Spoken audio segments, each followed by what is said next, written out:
There is a widespread perception that success in the business milieu can almost be directly correlated to your closeness to the powers that be. Because of this, some players in the industry are forced to focus their activities on maintaining relationships in order to retain the favors that they receive in exchange for cultivating that relationship. This has fostered the wrong kind of competitiveness. While it may work locally, for now, it has not enabled these players to become competitive in the world market, where the rules of the game do not take special relationships into consideration.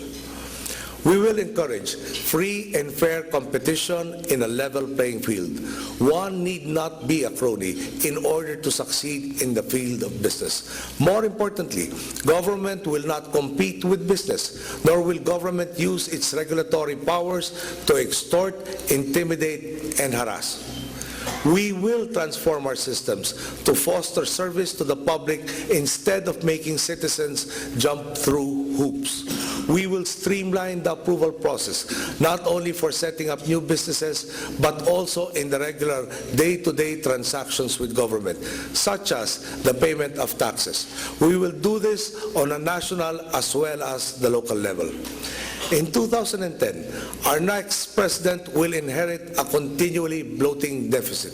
As of November 2009, the deficit of the national government already reached 272.5 billion pesos, or roughly 4.1% of gross domestic product. In addressing the looming fiscal crisis, good governance and the drive against corruption are critical components in our strategy. We will refrain from imposing new taxes or increasing tax rates. I strongly believe that we can collect more taxes at the BIR and higher duties at customs if we become more serious in curbing and punishing tax evasion and smuggling. The BIR's collection dropped by 5.5%.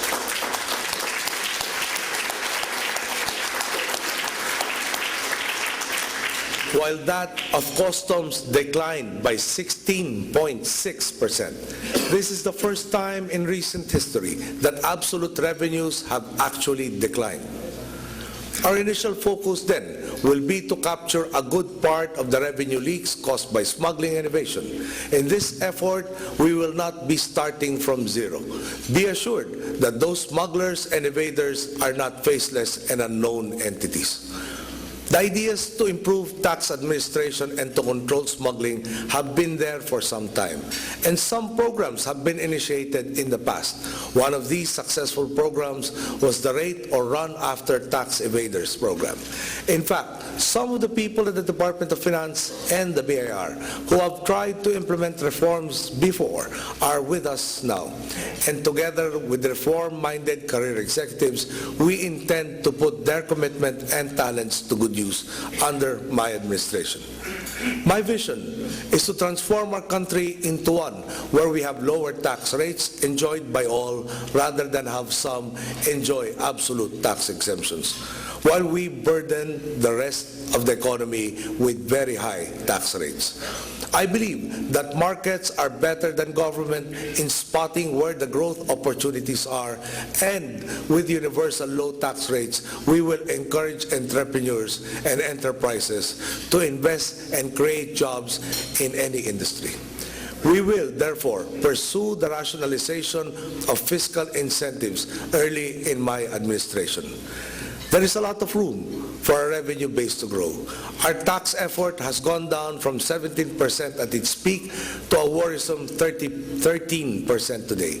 If we can only bring this back even to just the 15% level, that will translate to 150 billion pesos in additional revenues, which would make a significant dent in cutting our deficit. My budget team estimates that for 2009 alone, around 280 billion pesos of our national budget was lost due to corruption. If we take the years 2002 to 2009, the total estimates exceed 1 trillion. Estimates vary, but everyone agrees that the numbers are indeed huge. If we agree that change is necessary, how can a presidential aspirant whose own financial and political ethics are questionable be effective in leading transformation as the head of the bureaucracy?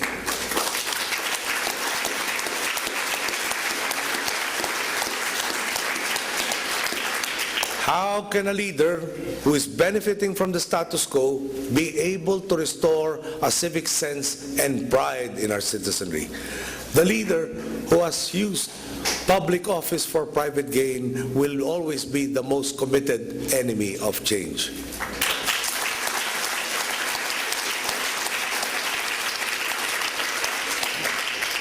Rich or poor alike, we have a tangible experience of the sorry state of public infrastructure at present.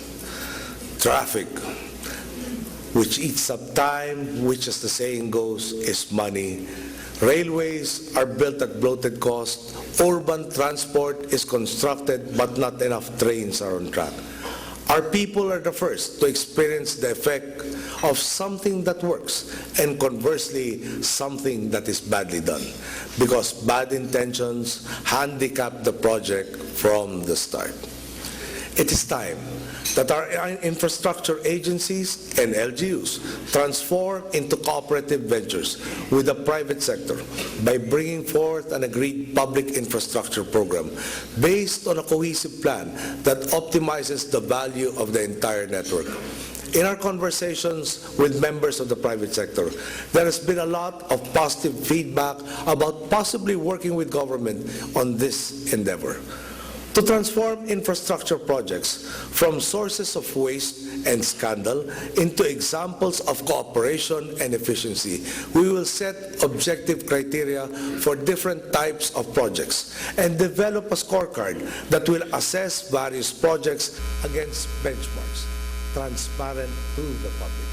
Initially, we want our infrastructure program to transform from being the means to enrich a few to being labor-intensive and biased for employment as a means to pump prime the economy.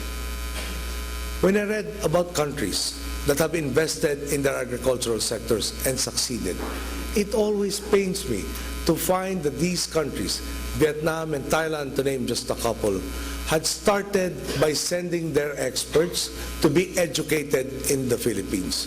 It seems that we cannot implement amongst ourselves the lessons we successfully imparted to experts from elsewhere.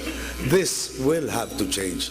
We must be able to harness our homegrown talent in order to further our local industries.